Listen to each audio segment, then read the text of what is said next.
অপেক্ষাকে আমি আজও ছাড়তে পারিনি। হ্যাঁ, অপেক্ষা।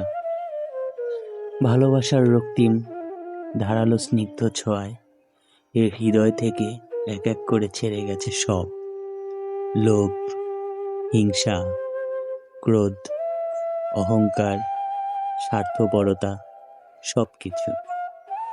কিন্তু অপেক্ষা আমাকে আজও ছেড়ে যেতে পারেনি। আমি ভালোবাসার জন্য সব কিছু ছেড়েছি, শুধু অপেক্ষা ছাড়া। অপেক্ষাকে আমি আজও হৃদয়ের গহীনতম অংশে বন্দি করে বেঁচে আছি। অনেকেই বলে শুদ্ধতম ভালোবাসার প্রকাশ হচ্ছে অপেক্ষা। ভালোবাসতে সবাই পারে, কিন্তু সবাই প্রিয়তমার জন্য অপেক্ষা করতে পারে না। আসলেই কি তাই? জানি না তো, হবে হয়তো।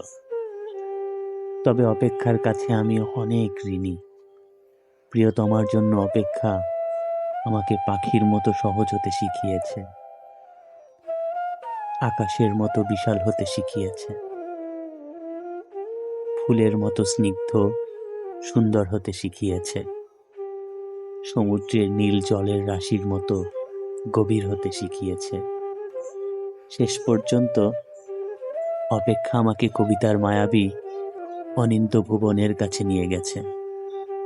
হৃদয়ের মধ্যে অপেক্ষাকে পুষে রাখা কি কঠিন, অথচ আমি সেই কাজটি করে যাচ্ছি প্রতি মুহূর্তে। কি নিদারুণ আনন্দের সাথে। অপেক্ষা, তুমি কত বেদনার তো সুন্দর।